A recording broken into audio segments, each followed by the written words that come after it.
Demain, à la rencontre de Bruxelles, le Mali attend de ses partenaires 1286 milliards de francs CFA pour boucler le financement de son plan de relance durable. La rencontre qui doit recevoir 103 délégations accueille également plusieurs chefs d'État et de gouvernement.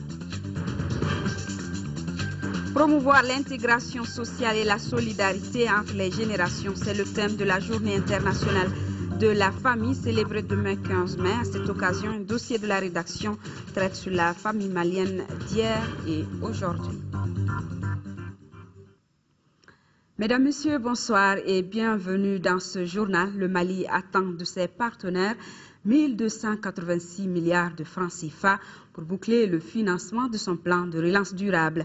C'est donc un document sur le dit plan qui sera présenté demain aux partenaires de la conférence des donateurs sur le Mali. La réunion Ensemble pour le renouveau du Mali qui s'ouvre demain à Bruxelles enregistrera la présence de 103 délégations. Plusieurs chefs d'État et de gouvernement, dont le président français François Hollande, seront au rendez-vous. Le président de la République par intérim, le professeur Dioncounda Traoré, est sur place depuis hier pour justement prendre part à cette réunion. Voyons quels sont les enjeux de la rencontre avec nos envoyés spéciaux Yaya Konaté et Brahima Koulibaly. Au départ, il y a la France, appuyée dans son initiative par l'Union européenne. Mais à l'arrivée, c'est toute la communauté internationale qui se mobilise encore une fois pour le Mali à l'occasion de la conférence des donateurs de ce 15 mai à Bruxelles. La mobilisation a un objectif simple, aider un pays meurtri par une succession d'événements malheureux à se remettre durablement sur pied, à se reconstruire. Pour cela, les autorités maliennes ont élaboré un plan de relance durable. Son coût, 2849 milliards de francs CFA, dont plus de la moitié déjà disponible. Le reste est justement à rechercher à Bruxelles. Le coût global du plan est de 2849 milliards de francs CFA. Sur ce total-là, il y a ce que l'État du Mali lui-même se propose de financer. Il y a aussi les financements des partenaires qui sont déjà acquis.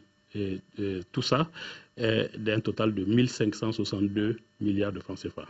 Ça veut dire que la partie du plan qui n'est pas financée et pour laquelle nous allons présenter donc la requête demain aux partenaires est de 1286 milliards de francs CFA. Le plan de relance durable qui sera soumis aux partenaires au développement est un véritable plan Marshall pour le Mali dont l'exécution doit s'étaler sur une période de 2 ans. Nous avons identifié avec eux 12 axes prioritaires qui couvrent donc le Mali dans toutes ses dimensions. Donc, bien sûr, la paix et la sécurité alimentaire, la relance de l'économie, mais aussi les questions de culture, la santé, l'éducation, la promotion de la femme, les questions environnementales. Les autorités maliennes de transition le savent, la communauté internationale attend en retour d'elle le respect d'un certain nombre d'engagements, parmi lesquels la tenue des élections en juillet, la lutte contre la corruption, le dialogue politique. Elles se disent prêtes à tenir ces engagements. Reste à savoir si la générosité de la communauté internationale à Bruxelles sera à la hauteur des attentes. Bamako veut bien y croire, mais la réponse sera ce mercredi 15 mai à l'issue d'une journée qui s'annonce déjà marathon. Et pour le ministre de l'économie, des finances et du budget, la rencontre de Bruxelles est une grande chance pour le Mali car elle permettra de jeter les bases d'une paix durable dans le pays. Tienan Koulibaly l'a dit au micro de Sidiki Dambélé. L'objet de la rencontre, c'est effectivement créer des assises économiques, sociales, solides pour le Mali, pour toujours. Et c'est tout le monde entier qui est invité à cela. Et c'est le monde entier qui a déjà répondu oui. Parce que la conférence de Bruxelles est prévue pour seulement le 15 mai, mais déjà le 18 avril, à Washington, pendant les assemblées de printemps, on a eu une réunion préparatoire là-bas. Tout s'est passé déjà. Et comme si nous étions à la conférence de Bruxelles elle-même, tous les partenaires étaient là et chacun y était allé avec les annonces que chacun dit, d'abord nous soutenons le Mali, nous serons à Bruxelles et nous allons annoncer effectivement notre contribution au développement durable du Mali. Et puis ensuite, ils ajoutent des recommandations qui sont du reste connues et pour lesquelles le gouvernement est déjà engagé. La conférence de Bruxelles est un engagement très fort de la communauté internationale à l'endroit de notre pays. Elle est une grande chance pour le Mali que nous n'avons pas le droit de gaspiller. Le total de nos attentes pour les 2 années est un peu plus de 2800 milliards de francs CFA. Et l'Union européenne, elle, annonce déjà une contribution de 520 millions d'euros dans cet effort de reconstruction pour les 2 prochaines années, annonce faite par le président de la Commission lors d'une réunion de travail cet après-midi. Les échanges avec le professeur Dioncounda Traoré ont porté bien évidemment sur la conférence des donateurs qui s'ouvre demain, mais aussi sur le processus politique à Bamako. Retrouvons nos envoyés spéciaux Yaya Konaté et Brahima Koulibaly. Au siège de la Commission de l'Union européenne cet après-midi, le président de la République par intérim, Dioncounda Traoré, est reçu par le président de la Commission pour une séance de travail. Des entretiens qui vont durer un peu moins d'1 heure et qui vont déboucher sur ce qu'il faudra retenir ici comme la première annonce de contribution à l'effort de reconstruction du Mali, celle de l'Union européenne.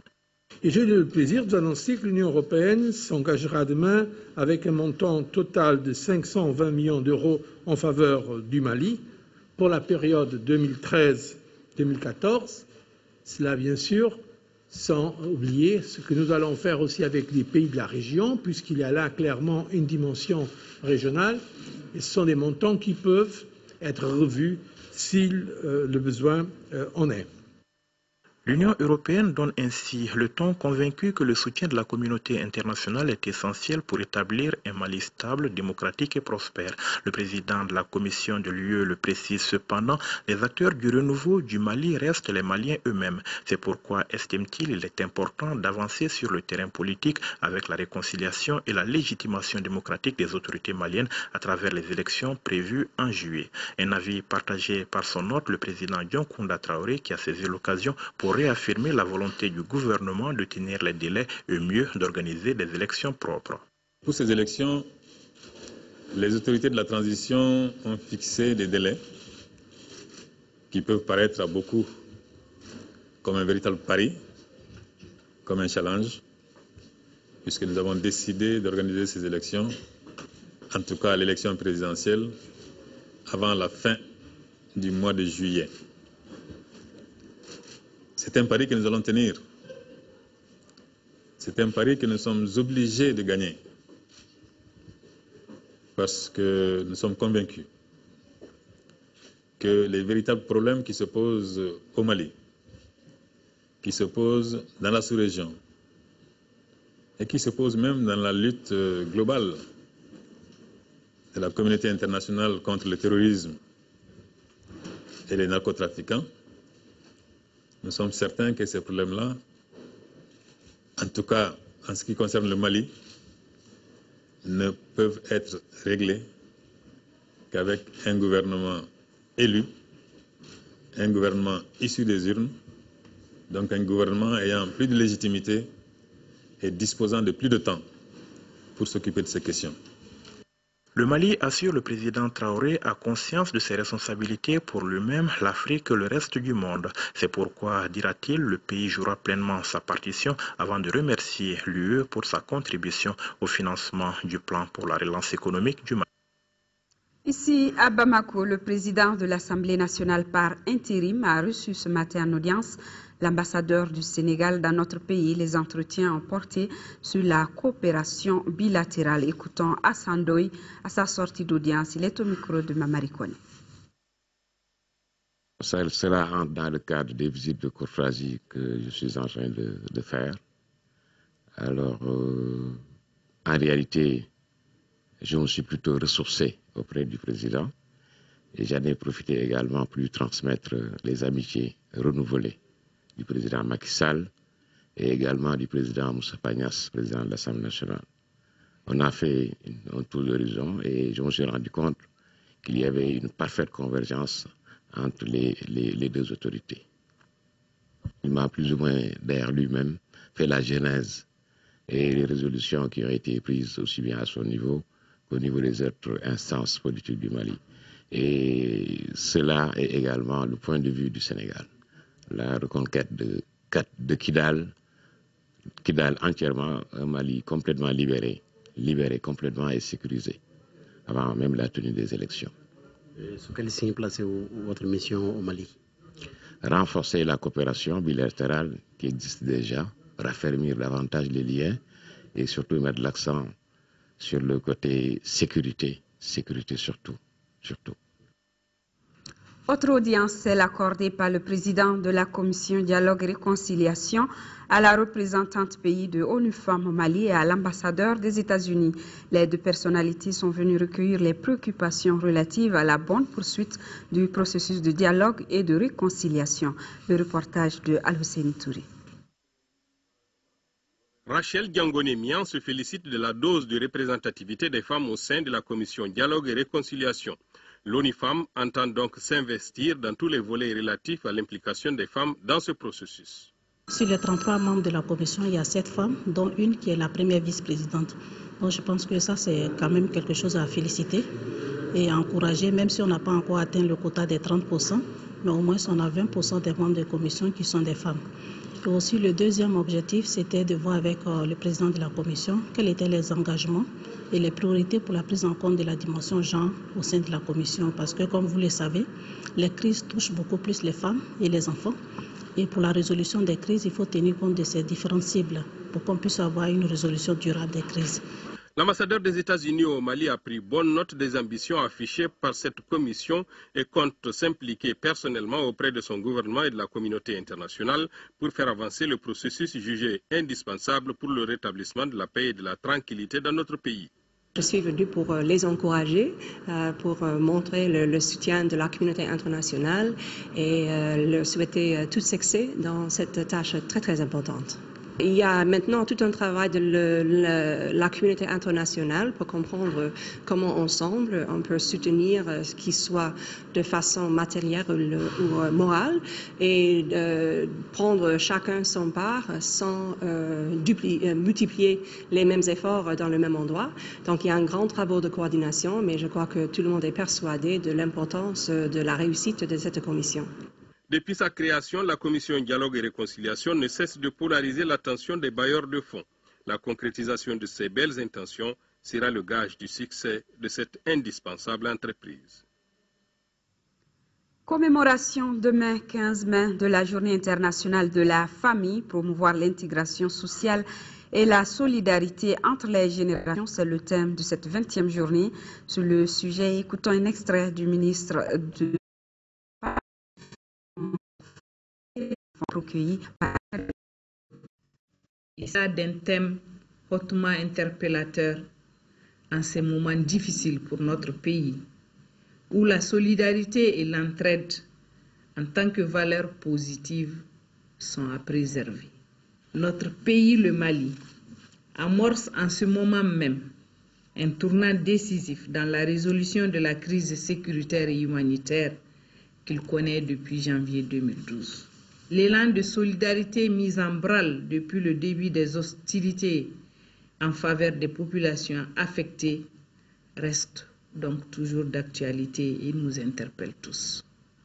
C'est dans ce contexte tout particulier que notre pays célébrera demain le 20e anniversaire de la Journée internationale des familles sous le thème national de solidarité en faveur des familles déplacées.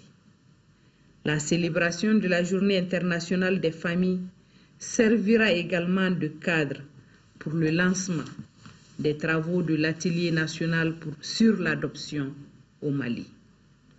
Cette activité hautement stratégique est une opportunité pour les décideurs et les professionnels du domaine de l'adoption de débattre sur cette autre question de la famille, d'indiquer dans quelle mesure, à travers l'adoption, de bonnes pratiques peuvent être promues pour développer davantage de solidarité en faveur des enfants dépourvus de protection familiale. Sur le sujet, nous vous proposons à la fin de ce journal un dossier sur la famille d'hier et d'aujourd'hui au Mali. Le gouvernement italien vole au secours des Maliens du Nord. Cet après-midi, le ministre de la Santé a réceptionné le contenu d'un avion cargo en provenance de l'Italie. 150 tonnes de matériel et de consommables médicaux, c'est le don de l'Italie. En plus de ces matériels, la Croix-Rouge italienne et l'UNICEF ont également apporté une contribution financière. Abdelrahman Mega pour les détails.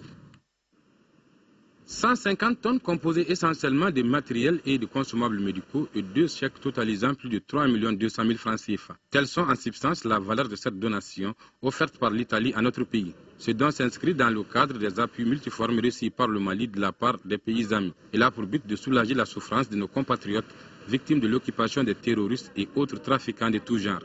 Les contributions de nos amis italiens permettra d'alléger la souffrance de beaucoup de nos sœurs et frères maliens. Les institutions, le peuple et l'armée sont unis et combattront côte à côte jusqu'à la reconquête totale et la totalité reconstruction du pays. En réceptionnant ces présents, le ministre de la Santé, représentant son homologue de l'action humanitaire, de la solidarité des personnes âgées, s'est félicité de cet élan de solidarité que ne cesse de manifester le monde entier en faveur du Mali. Et cette donation en est illustration parfaite de cette forme de coopération. C'est avec les efforts conjugués de tous que nous faisons face à la détresse aussi bien des déplacés internes que des réfugiés maliens qui se trouvent au Burkina Faso, en Algérie, au Niger, en Mauritanie.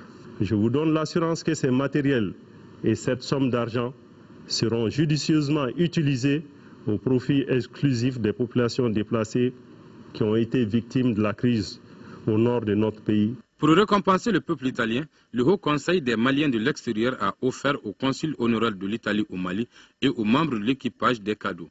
Par ces actes, le Haut Conseil des Maliens de l'extérieur entend témoigner toute la reconnaissance du peuple malien aux personnes de bonne volonté qui se sont manifestées en faveur du Mali depuis le début de l'occupation. Et le Fonds égyptien pour la coopération technique avec l'Afrique qui a remis ce matin des médicaments et des équipements sanitaires à l'hôpital Mère-Enfant le Luxembourg. Ce don est composé de couveuses, de lampes radiantes pour réchauffer les nouveau-nés juste après leur naissance et un lot de médicaments.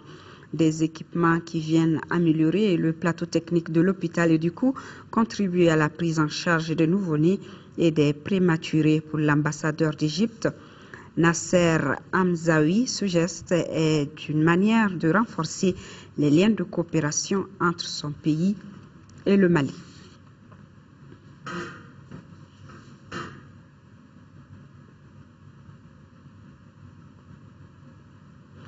Nous restons toujours dans le domaine humanitaire avec la Fondation Orange Mali qui vient offrir des denrées alimentaires et des médicaments au service psychiatrique du CHU du Point-G. La Fondation a également donné 800 boîtes d'hydréa au centre de recherche et de lutte contre la drépanocytose. Le compte rendu de Rachel Tessougué.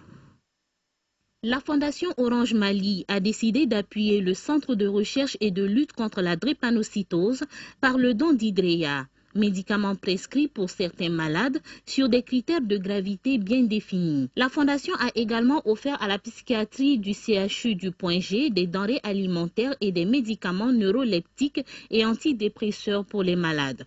Le coût total du don s'élève à plus de 8 millions de francs CFA. La Fondation Orange Mali est très sensible à tout ce qui touche la santé des populations et notamment ici à la santé mentale. La lutte contre l'exclusion est l'un des socles de la Fondation Orange Mali. Les bénéficiaires sont ravis de recevoir ces dons. Ils promettent d'en faire bon usage. Nous voyons l'engagement de nos différents partenaires. La Fondation Orange Mali qui interviennent et qui nous accompagnent pour soulager la souffrance de nos malades. Ces dons revêtent d'une symbolique singulière pour nous, au CRLD, dans la prise en charge de nos malades. La Fondation Orange Mali lutte résolument depuis 2006 aux côtés des pouvoirs publics et des acteurs sociaux dans la lutte contre la pauvreté et l'exclusion dans notre pays. Nous poursuivons avec ce communiqué du ministre de l'Administration territoriale, de la décentralisation et de l'aménagement du territoire et le ministre des Affaires religieuses et du culte sur la base de la délibération de la Commission nationale d'observation de la Lune chargée de la fixation des dates officielles des fêtes musulmanes et du début du mois de Ramadan informe la communauté musulmane que le mois lunaire Rajabakalo a débuté au Mali le dimanche 12 mai 2013 et le président du Haut Conseil des collectivités qui convie les conseillers nationaux, la presse publique et privée, ainsi que le public à la séance plénière de la session en cours qui tiendra le mercredi 15 mai à 9h, qui se tiendra le mercredi 15 mai 2013 à 9 h dans la salle de délibération de l'institution.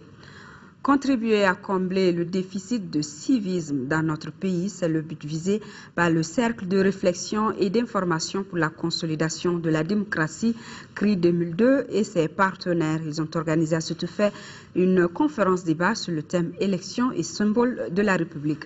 Le reportage de Moussa Fane. C'est pour la reconnaissance et la revalorisation des symboles de la République que le Cercle de réflexion et d'information pour la consolidation de la démocratie, CRI 2002, a initié cette conférence débat. Le thème retenu est « Élections et symboles de la République ». La rencontre devra permettre aux participants de mieux comprendre le processus électoral dans notre pays et les symboles de la République. C'est un événement considérable et je pense que ça va stimuler les étudiants au niveau de la recherche du droit, ça va stimuler l'ardeur des étudiants par rapport à la République et aussi à la citoyenneté. Et désormais, le drapeau malien va flotter sur la colline du savoir. Selon les organisateurs, pour la sortie rapide et durable de la crise politico-institutionnelle et sécuritaire qui frappe notre pays, il faut une meilleure pratique de la citoyenneté et de la démocratie participative. Il est ressorti que maintenant il faudrait qu'on arrive à créer ce que j'appelle des passerelles d'expression citoyenne pour passer du cap de Mali Koro au cap de Mali Koura. Ce Mali Koura, ce n'est pas autre chose. Ce Mali Koura, c'est un Mali dans lequel les Maliens, tous les Maliens connaissent leurs droits et leurs devoirs. Et la connaissance de ces droits et de ces devoirs passe inexorablement par d'abord la connaissance de la démocratie, sa compréhension, la connaissance des élections, savoir que les élections sont les enfants de la démocratie, et également l'opérationnalisation des symboles de la République pour faire sortir le Mali de la crise dans laquelle non seulement le pays se trouve, mais également pour le développement durable. L'Association des pionniers du Mali a saisi cette occasion pour mieux expliquer aux étudiants les drapeaux et la montée des couleurs. 5e rassemblement du Comité national de pilotage du projet Initiative Pauvreté et Environnement IP Mali au centre des travaux, l'appréciation des progrès accomplis en 2012, l'examen des différents aspects relatifs à la vie du projet et l'adoption du plan de travail annuel 2013. Le reportage de Nando Dambélé. Organe de gouvernance du projet Initiative Pauvreté et Environnement, le Comité national de pilotage s'est réuni une fois l'an pour faire l'état des lieux de la mise en œuvre du projet, apprécier la qualité des résultats annuels et donner des directives et orientations nécessaires à la bonne marche du projet. C'est dans ce contexte que se tient la 5e session. La réunion aujourd'hui est importante parce qu'elle est organisée pour faire le point de ce qui a été fait en 2012. Une année qui a été quand même assez difficile, mais aussi pour prendre des dispositions quant aux activités futures en 2013 et peut-être au-delà. La session se tient dans un contexte particulier pour la vie du projet. Cette situation, à n'en point douter, a eu des conséquences néfastes sur la mise en œuvre de certaines activités de notre projet durant l'année 2012. Mais aussi et surtout sur la prévisibilité des ressources en faveur de la gestion durable des ressources naturelles et environnementales. Elle intervient à une étape charnière, marquée par la fin de la seconde phase 2011-2012 et le début en 2013 de la phase transitoire du projet. Les membres du comité ont entre autres examiné et adopté le rapport d'exécution technique et financière 2012, les perspectives du projet en termes de pérennisation et de capitalisation des acquis. Ils ont aussi fait l'état d'exécution des recommandations de la dernière session et adopté le plan de travail annuel 2013. La commune rurale de Nampalari, frontière avec la Mauritanie, désormais libre après plus d'un an d'occupation par les terroristes. Le gouverneur de la 4e région, à la tête d'une forte délégation, s'est rendu sur place. Des entretiens avec les populations et les cadres autour des conditions de vie, des élections et de la commission dialogue et réconciliation ont agrémenté les débats. Le compte-rendu de Améguéré Ogobaradolo. Il convenait pour le gouverneur de la région de saluer l'armée nationale et ses alliés qui ont libéré cette dernière zone, la commune de Nampalari, à 30 km de la Mauritanie occupée par les terroristes et les narcotrafiquants. Le gouverneur Thierno Boubacar Cissé a visité les structures saccagées avant de s'entretenir avec les populations. Rencontre au cours de laquelle le commandant du groupe tactique interarmes a fait le bilan des activités sécuritaires et sociales de son unité. La situation est relativement calme parce qu'on n'a plus en face d'ennemis conventionnels. Le maire Abagakou a quant à lui présenté la carte de visite de sa commune, rappelé le vécu et les problèmes de l'heure qui se nomment accès à l'eau potable, santé, école, communication téléphonique et télévisuelle. Au nom des hautes autorités de la République, le gouverneur a salué et encouragé le partenariat interacteur. C'était normal pour moi en tant que gouverneur de venir dans la commune maire de Nampalari pour venir faire l'état des lieux pour un premier temps, rencontrer la population. J'ai été ravi d'entendre que le commerce arrive et que les routes aujourd'hui sont sécurisées. Il faut que nous soyons mobilisés pour que nous soyons tous au rendez-vous de ces élections. La remise d'une enveloppe symbolique aux militaires et un lot de médicaments au CESCOM a mis fin à la visite. Et nous restons en 4e région où les élus du cercle de Ségou se concertent sur la mise en œuvre du pacte de développement régional. Ce pacte issu du système d'analyse financière et institutionnelle des collectivités SAFIC prend en compte les axes prioritaires du développement du cercle de Ségou. Le compte-rendu de Kandesila. Le pacte territorial est une dynamique partenariale entre la Direction générale des collectivités territoriales, l'X Développement et le Fonds d'équipement des Nations Unies. Il vise à doter chaque cercle de la région de Ségou d'un plan d'action issu du système d'analyse financière et institutionnelle des collectivités SAFIC. Cette approche consiste, grâce à des instruments d'analyse, à saisir la problématique liée à la gouvernance locale et à la gestion des collectivités, mais également proposer des mesures correctives nécessaires. La rencontre qui regroupe les élus de Ségou vise à doter les cercles d'un pacte territorial de développement capable d'impulser une nouvelle dynamique à l'amélioration des conditions de vie des populations. Il s'agit de mettre en œuvre le SAFIC, système d'analyse financière et institutionnelle des collectivités, qui consiste en un triple diagnostic économique, financier et institutionnel, en fait, pour déceler tout ce qu'il y a comme force et faiblesse, surtout au niveau de la gestion de nos collectivités. La fonctionnalité des collectivités, la dynamique économique et la gestion financière sont jugées moyennes par l'étude proposée aux participants. Et cela, même si des potentialités existent au niveau du cercle, d'où toute la pertinence de la rencontre. Le gouvernement de la République du Mali attend beaucoup des résultats du SAFIC afin d'envisager son extension à l'ensemble des collectivités territoriales du Mali. Auparavant, le président du conseil de cercle de Ségou, Jean-Marie Keïta, s'était réjoui du choix porté sur sa circonscription qui servira de test à l'ensemble de la région. Le tout nouveau secrétaire général de la Fédération panafricaine des cinéastes FEPACI, notre compatriote Cheikh Oumar Sissoko, a donné une conférence de presse ce matin au CNCM. Le cinéaste réalisateur a évoqué au cours de la rencontre les priorités de son mandat. Le compte-rendu de la conférence avec Modibo Soare. Fraîchement élu le 5 mai dernier à Johannesburg, en Afrique du Sud, le nouveau secrétaire général de la Fédération panafricaine des cinéastes, Cheikh Oumar Sissoko, est de retour à Bamako. Occasion pour le réalisateur de remercier la délégation de l'Union nationale des cinéastes du Mali présente au 9e congrès de la FEPACI, qui est resté unie derrière la candidature de l'ancien ministre de la Culture. En somme, une consécration pour l'ensemble du cinéma malien. On est fiers que ce soit un Malien qui prenne la tête de la Fédération panafricaine des cinéastes, surtout en ce moment difficile. Et nous sommes dans une situation de guerre. Et malgré tout, je crois que nos pères africains se sont mobilisés derrière nous pour nous confier cette tâche au moment où le cinéma africain a besoin de renaissance. Au cours de ce point de presse, le nouveau patron des cinéastes africains et de sa diaspora est revenu sur sa brillante élection pour un mandat de 4 ans renouvelable. Un choix lié bien évidemment à la capacité du candidat. L'élection a pu être possible depuis Bamako, avec cette initiative du ministre de la Culture qui nous a réunis pour nous demander d'être solidaires et fixer notre mission dans le sens du patriotisme, de relever l'image du Mali, aujourd'hui meurtri. Première chose.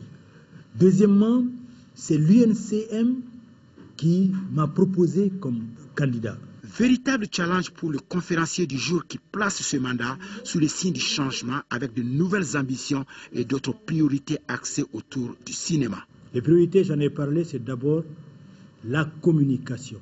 Je veux mettre en place une base de données à partir de Ouaga pour que les secrétaires régionaux, les unions nationales, les associations nationales, les cinéastes soient informés régulièrement.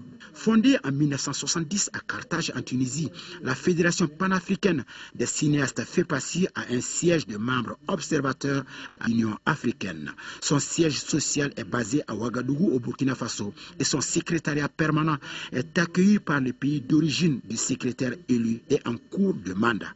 La FEPACI, qui regroupe 54 États membres, a pour but de promouvoir la croissance économique et de plaider pour la cause des industries cinématographiques. Je vous l'annonçais dans le cadre de la commémoration de la Journée internationale de la famille. Nous vous proposons un dossier sur la famille d'hier et d'aujourd'hui. Le Mali étant un pays de culture, dans le temps, les membres d'une même famille vivaient en harmonie dans la même cour. Mais avec l'évolution des choses, cette pratique a tendance à disparaître. Les raisons dans ce dossier signé Kadidia Toukone. Une famille est une communauté de personnes réunies par des liens de parenté existant dans toutes les sociétés humaines, selon l'anthropologue Claude Lévi-Strauss. À la base, toutes les familles de différents pays partagent des liens forts, une certaine complicité. Il existe plusieurs sortes de familles au Mali parce que les Maliens ne sont pas de la même culture. Et ces cultures font en sorte que les structurations de la famille diffèrent. La famille africaine d'avant, c'était une chaîne composé de maillons. Et pour que le maillon soit solide, eh bien, chacun cherche à faire des épousages qui viennent. Il faut que la femme soit exemplaire, que le mari exemplaire, parce que la famille est basée sur l'entente des deux époux. Au Mali, nous rencontrons généralement la famille traditionnelle ou grande famille et la famille nucléaire ou petite famille. La famille traditionnelle était très organisée dans le sens qu'elle avait des règles que tous les membres devaient respecter. Ils vivaient dans la même concession pendant toute leur vie, partageaient les mêmes peines et les mêmes bonheurs. La famille élargie dans notre tradition, c'était la meilleure parce que ça crée un lien d'assistance mutuelle, de respect mutuel et puis une force sociétale même. Les grandes familles ont toujours été des grandes sociétés. La famille traditionnelle, c'était une sorte d'agglomérat de beaucoup d'intérêts qui s'effacent les uns devant les autres pour faire un tout. Dans la famille traditionnelle, tous les membres mangeaient ensemble. Père, mère, oncle, tante, cousins, cousines et grands-parents, tout le monde était heureux de partager ce moment ensemble. Chaque fois que les gens mangent dans le même plat, la fraternité devient plus puissante. Et la pitié aussi, parce que l'égoïsme disparaît. Même s'il y a un grand plat, quand on est en train de manger, quand ça commence à finir, les grands se lèvent pour laisser le reste aux petits. À 92 ans, Birama Traoré est père de 21 enfants, tous vivants. Il est le chef d'une famille stable et forte. Birama a été la source de sécurité et de stabilité de cette grande famille. J'ai eu la chance d'avoir 21 enfants, 11 garçons et 10 filles que j'ai élevées. Chez moi, c'est la discipline. Mais il faut être honnête, franc entre les femmes et les enfants. J'ai eu à marier 4 épouses. Si le chef de famille est honnête, droit et sincère, il peut amener sa famille à une bonne fin. Il a énormément mis l'accent sur l'éducation. Il a été avec nous un papa, je dirais, très tolérant, très indulgent. Mais cette indulgence, il y avait des principes qu'il ne fallait jamais transgresser. C'est très difficile même que je frappe un enfant. Mais le jour que je le frappe, lui-même il sait qu'il a fauté. J'ai eu la chance de grandir avec mes cousins et mes cousines. Et quand vous veniez dans notre famille, vous ne saviez même pas la différence qui étaient les enfants ou qui étaient nos vrais cousins ou cousines.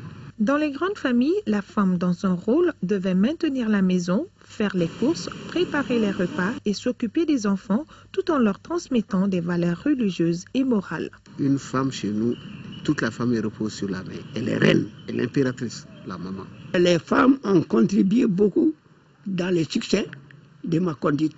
Mes mamans me disaient, il faut faire attention, c'est toi l'aîné. Donc, j'étais obligée d'être exemplaire. Avec l'apparition d'une nouvelle société, la famille traditionnelle laisse petit à petit place à la famille nucléaire. Nombre de grandes familles ont eu à éclater du fait de l'urbanisation, parce qu'il y a d'autres activités qui ont été créées dans la ville qui font en sorte que les gens ont besoin beaucoup plus d'espace, les gens ont besoin beaucoup plus d'intimité. La famille d'aujourd'hui, elle a tendance à être une famille mononucléaire. Le mari, la femme, les enfants. La grande entraide, le grand bonheur qu'il y avait à être d'une grande famille commence à s'estomper. Avant, on avait des maisons de 60 mètres sur 60, 30 mètres sur 30. Mais maintenant, les lots qu'on donne, on donne des lots de 15 sur 20 maximum. Bon, ainsi, on n'arrive pas à y loger une grande famille. Quand on prend le pays à l'instant T, davantage les gens raisonnent neta, chita fo douta, chita fo anta. Donc, ce sont ces formes néo qui font en sorte réalité que davantage on n'arrive pas à déterminer l'intérêt général. Il faut qu'on garde certaines traditions familiales, le respect des aînés, le respect de la famille et surtout le respect de l'éthique. Donc la famille, c'est notre élément clé. Dans une famille, qu'elle soit grande ou petite, les maîtres mots doivent être l'amour, l'entraide, l'entente et le soutien, surtout dans les moments difficiles. D'ailleurs, nous entendons souvent, quel que soit le pays, cette expression « s'il ne reste plus personne, il reste la famille ». Et sur ce s'achève cette édition.